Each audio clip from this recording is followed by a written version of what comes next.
The most delicious fish recipe, straight from the lid. My husband asks for it every day. Grab a pot lid that fits well with your pot. Take some kitchen twine and tie it securely around the handle on top. Now, flip the lid upside down. That's where you'll cook your fish.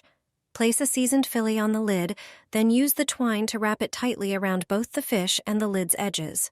Make sure the fillet stays in place.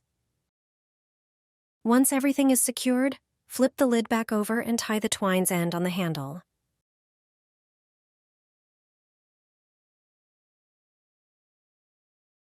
Now just place the lid with the fish over a pot of boiling water. The rising steam will gently cook the fillet, keeping it juicy and full of flavor. In about 5 minutes, your fish is ready to serve.